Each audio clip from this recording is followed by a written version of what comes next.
सुप्रभात प्यारे बच्चों। आज मैं आपको हिंदी सेकंड पार्ट 2 वर्णमाला पढ़ाऊंगी। बेटा वर्णमाला को इंग्लिश में अल्फ़ाबेट कहते हैं। वर्णमाला स्वर व्यंजन से मिलकर बनी है। तो आज हम स्वर और व्यंजन को पढ़ते हैं। स्वर आ ई ऊ री ए ऐ ओ औ।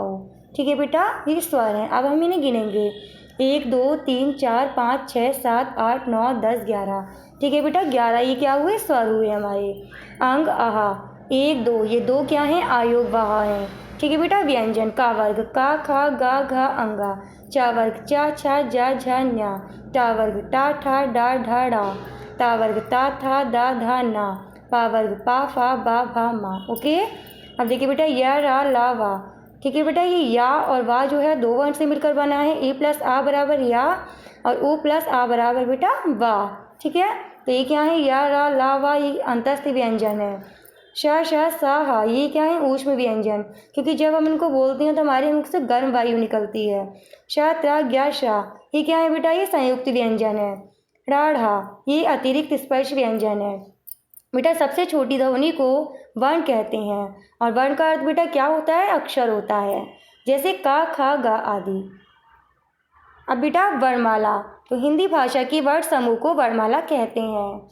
हिंदी वर्णमाला में कुल 52 यानी कि 52 वर्ण होते हैं। स्वर कितने होते हैं? 11 होते हैं, जो हमने अभी पढ़े हैं। आयोग वाह भी हमने अभी पढ़े हैं, कितने होते हैं? 2। कौन कौन सी? अंग और आहा। और व्यंजन कितने होते हैं? 39, जो अब ये हमने पीछे पढ़े हैं। वर्णों के प्रकार, वर्ण कितने प्रकार के होते हैं? 2 प्रकार के होते हैं। और बेटा वर्ण के 2 प्रकार कौन कौन से होते हैं? तो स्वर और व्यंजन। स्वर, जिन वर्णों का उच्चारण किसी अन्य वर्ण की सहायता के बिना होता है उन्हें स्वर कहते हैं। यानी कि जिन वर्णों को बोलने के लिए हमें किसी दूसरे वर्ण की सहायता नहीं लेनी होती उन्हें स्वर कहते हैं। और स्वर कितने होते हैं? 11 होते हैं, जैसे आ ई ऊ री ए ऐ ओ औ। ठीक है बेटा। अब व्यंजन, जिन वर्णों का उच्चारण स्वर की सहायता से किया जाता है उन्हें व्यंजन कहते हैं।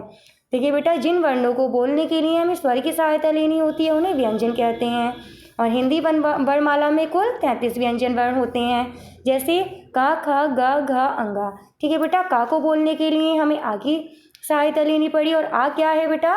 स्वर है, क्योंकि जब हम का को बोलते हैं तो इसमें आ की आवाज़ आती है। तो का के नीचे हलंत प्लस आ, इन दोनों को मिला करके पूरा क्या बना? का। इसलिए बेटा इन व्यंजन में हमें आ की सहायता लेनी होती है और आ जो होता है वो स्वर होता है। तो का ख ग घ अंगा चा छा जा झा न्या टा ठा डा ढा डा ता था दा धा ना पा फा बा भा मा। ठीक है बेटा, ये हैं स्पर्श व्यंजन। या रा ला वा, ये अंतस्थ व्यंजन है। शा शा सा हा, ये ऊष्म व्यंजन है। ओके। अब देखिए बेटा संयुक्त व्यंजन, ऐसे व्यंजन जो 2 व्यंजन वर्णों के योग से बनते हैं वे संयुक्त व्यंजन कहलाते हैं। जैसे शा त्रा ज्ञा शा। ठीक है बेटा, शाह जो है ये का के नीचे हलंत प्लस शाह, इन दोनों के योग से बना है। जैसे हम लिखते हैं कक्षा और बोलते हैं कक्षा, तो बोलने में का के नीचे का आधा का आ रहा है और शाह आ रहा है। ठीक है, इन दोनों को मिला करके क्या बना? शाह। तो हम लिखते हैं ऐसे करके कक्षा। ठीक है बेटा। त्रा, ता के नीचे हलंत प्लस रा, तो ता और रा की आवाज़ आ रही है जब हम त्रा बोल रहे हैं, तो इन दोनों को मिला करके क्या बना है? त्रा। ज्ञा, जा के नीचे हलंत प्लस न्या, इन दोनों को मिला करके ज्ञा बना। शा, शा के नीचे हलंत प्लस रा, इन दोनों को मिला करके शा बना। अनुस्वार, वर्ण के ऊपर लगने वाले बिंदु को अनुस्वार कहते हैं, जैसे हंस कंस पंख शंख आदि।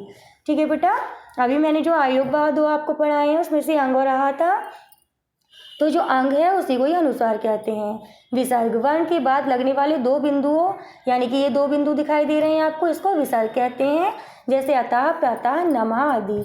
बेटा विसर्ग ये अभी मैंने पढ़ाए थे आपको आयोग वाह में अंग और आहा, तो आहा जो है उसी को ही बेटा विसर्ग कहते हैं। संयुक्त अक्षर, 2 व्यंजनों के बीच कोई स्वर न रहने पर दोनों व्यंजन एक साथ जुड़ जाते हैं और संयुक्त अक्षर कहलाते हैं। बेटा जैसे कच्चा पक्का सच्चा।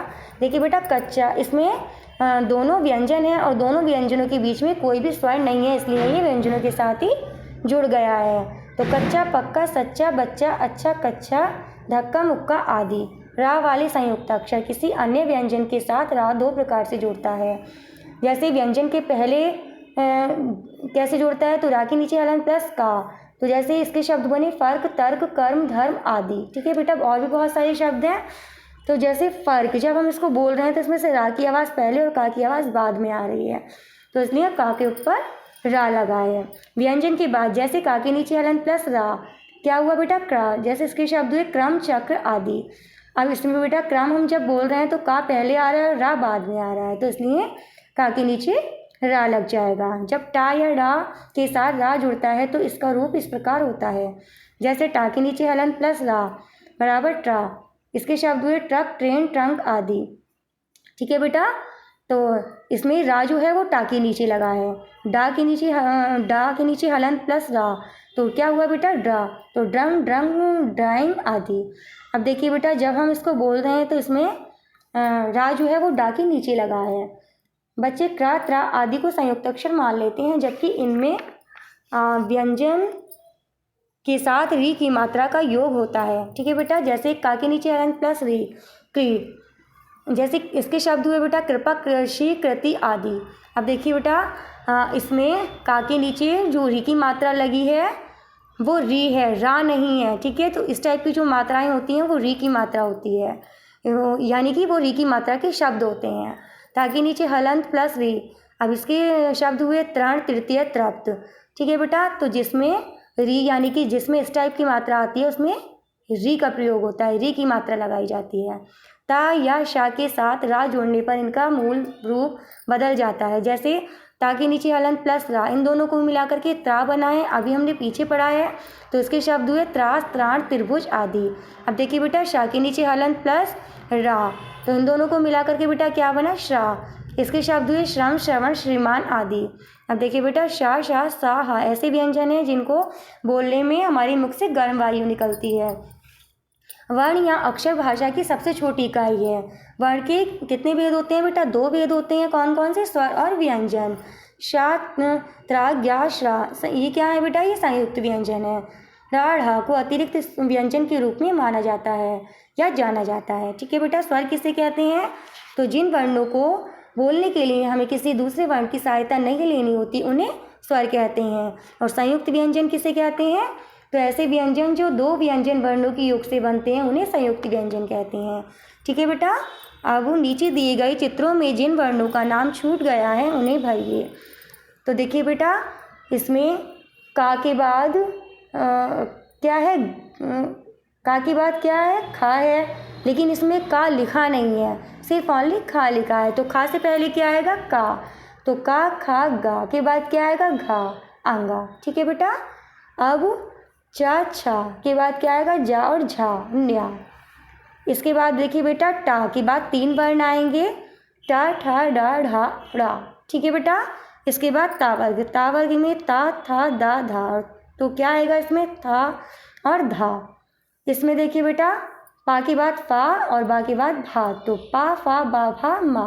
ठीक है बेटा, अब दिए गए चित्रों को पहचानकर उनके नीचे उचित वर्ण लिखिए। तो देखिए बेटा, छाता, कबूतर और ये झंडा, इसमें पूरा शब्द ना लिख करके जिस शब्द से शुरू हो रहा है उसका वर्ण लिखना है। तो ये छाता छा से शुरू हो रहा है, छा लिखेंगे। कबूतर का से शुरू हो रहा है, का लिखेंगे। झंडा झा से शुरू हो रहा है तो झा लिखेंगे। दिए गए संयुक्त व्यंजन किन व्यंजन वर्णों के मेल से बने हैं लिखिए। तो बेटा, शाह अभी हमने पढ़ा है, यह वर्ण का के नीचे हलंत प्लस शाह, इन दोनों को मिलाकर के बना है।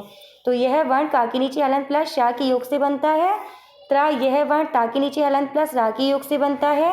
ज्ञा यह वर्ण ज्या के नीचे हलंत प्लस न्या के योग से बनता है। शा यह वर्ण शा के नीचे हलंत प्लस रा के योग से बनता है। ठीक है बेटा, दिए गए वाक्यों के आगे सही अथवा गलत का चिन्ह लगाइए। तो बेटा, वर्ण भाषा की सबसे छोटी इकाई है, तो बेटा सही है ये, इस पर सही का निशान लगाएंगे।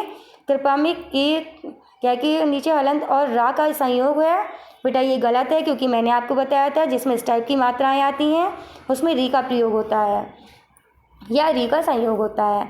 हिंदी वर्णमाला में कुल 10 स्वर होते हैं, बेटा ये भी गलत है, क्योंकि मैंने आपको 11 स्वर पढ़ाए हैं।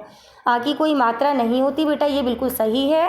व्यंजन का उच्चारण स्वतंत्र होता है, बेटा नहीं, ये गलत है, क्योंकि इसमें स्वर की सहायता ली जाती है।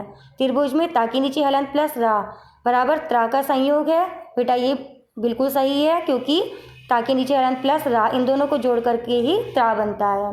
तो बेटा, जैसे इस पुस्तक में कार्य किया हुआ है वैसे ही आपको भी अपनी पुस्तक में ये कार्य करना है और इसको याद भी करना है। धन्यवाद।